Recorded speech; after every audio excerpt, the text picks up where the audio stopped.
మా హిందువుల్లా. Right. New year పేరిట జరిగేటువంటి వేడుకలపై భిన్నాభిప్రాయాలు వినిపిస్తూ ఉన్నాయి. యూత్ ఒకలా, హిందుత్వవాదులు మరోలా స్పందిస్తున్నటువంటి నేపథ్యంలో మనతో పాటు ప్రస్తుతం ప్రియా చౌదరి గారు, మనందరికీ వెల్ నోటెడ్ పర్సన్, ఈరోజు స్పెషల్గా న్యూ ఇయర్ వేడుకలపైన మాట్లాడడానికి రాజ్ న్యూస్ స్టూడియోలో ఉన్నారు. నమస్తే అండి ప్రియా చౌదరి గారు.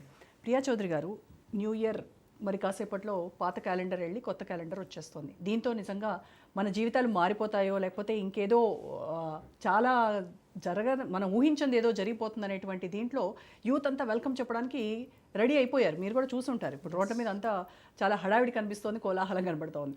అయితే హిందుత్వవాదులు, హిందూ సంఘాలు, అలాగే మీలాంటి సోషల్ యాక్టివిస్టులు కానొచ్చు, మీరందరూ ఏంటంటే ఏం జరుగుతోంది కొత్తగా, ఇంతకంటే ఇంకేముంటుంది అనేది మీ వాదన. అండ్ మోరోవర్ మనం పక్క దేశాల కల్చర్ని అడాప్ట్ చేసుకోవడము రాంగ్ అనేది మనం చెప్తున్నారు. దీంట్లో మన సాంప్రదాయాల్ని మనము పరిరక్షించుకోవాలి, ముందు తరాల వాళ్ళకి ఇవ్వాలి అనేది మీ వాదన. సో ఎవరి వాదన కరెక్ట్, ఎవరికి వాళ్ళు జస్టిఫై చేసుకుంటున్న నేపథ్యంలో మీరేం చెప్తారు దీనిపైన? మీరు అడిగారు ఎవరి వాదన కరెక్టు అని. ఇప్పుడు మీ ఇల్లు సంరక్షణలో పెట్టుకుంటారా, పక్కింటిని సంస్కరిస్తారా అంటే నేనేం చెప్తానండి?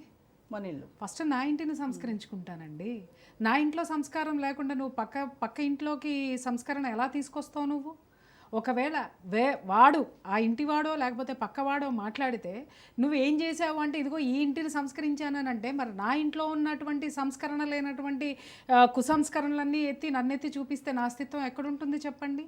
ముందు నన్ను నేను సరిచేసుకుని నా అస్తిత్వం ఏదైతే ఉందో దాంట్లో స్ట్రాంగ్గా నిలబడి నేను నిన్ను గౌరవించాలి. కానీ నా ఇల్లంతా బూజుపెట్టుకొని నా ఇంటి సంస్కరణ మర్చిపోయి నేను నీ ఇంటిని నేను గౌరవిస్తాను, నీ ఇంటిని పొగుడుతాను అని అంటే దీన్ని మీరు ఎంతవరకు తీసుకుంటారు? పొగిడినంత వరకు బాగానే ఉంటారు, కానీ నా యొక్క లోటు ఏంటి అనేది, నా అస్తిత్వం వెనుక మీకు తెలియదా?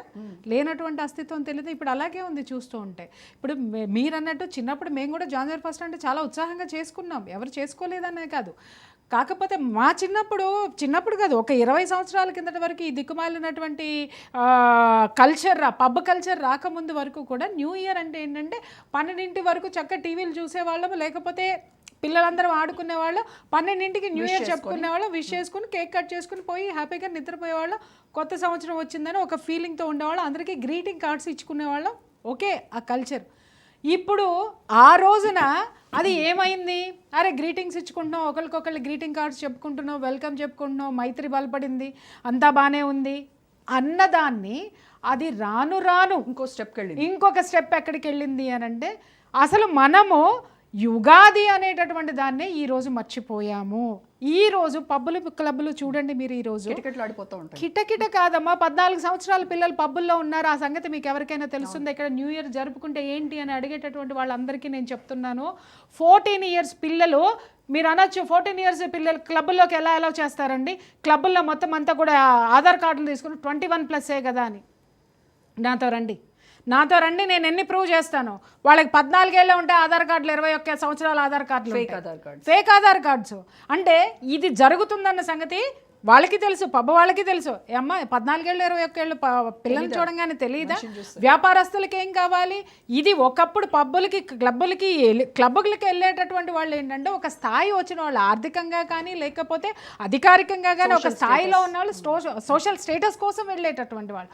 అక్కడి నుంచి ఏమైంది? కొంచెం దిగి పర్వాలేదు మనం కూడా వెళ్ళొచ్చు అని చెప్పేసి ఒక మోస్తారు. అక్కడి నుంచి ఇవాళ చివరికి ఏం జరిగింది అని అంటే, ప్రతి ఒక్క యువకుడు తాగని వాడు వెధవ ఆ స్థితికి తీసుకొచ్చేశారు. అక్కడి నుంచి వాళ్ళు ఏమైందంటే, చిన్నపిల్లలు 14 ఇయర్స్ దగ్గర నుంచే బీర్లు, వోడ్కాలు, ఇంకేంటో తాగేసి చివరికి వాళ్ళు పబ్బుల్లోకి వెళ్ళిపోయి, 14 ఇయర్స్ పిల్లలు పబ్బుల్లో తాగిన తర్వాత ఊరికనే ఉంటారా చెప్పండి? వాళ్ళ ఏజ్ ఎలాంటిదమ్మా? వాళ్ళకి మంచి చెడు తెలుసా అమ్మా? చెప్పేవాళ్ళు ఎవరమ్మా? ఈ విపరీతంగా అట్రాక్ట్ అవుతారు. ఎన్ని జరుగుతున్నాయో ఒక్కసారి తల్లిదండ్రులు కళ్ళు తెరవాల్సినటువంటి అవసరం ఉంది. ఇక్కడ మీరు అన్నట్టు కొత్త సంవత్సరం వచ్చి మార్చేస్తుందా, ఒక ఇది ఉందా అనంటే, ఇవాళ సనాతన ధర్మం అనేటటువంటిది ఎందుకు స్లోగన్ మొదలయ్యింది అనంటే, ఆ ధర్మం యొక్క విలువల్ని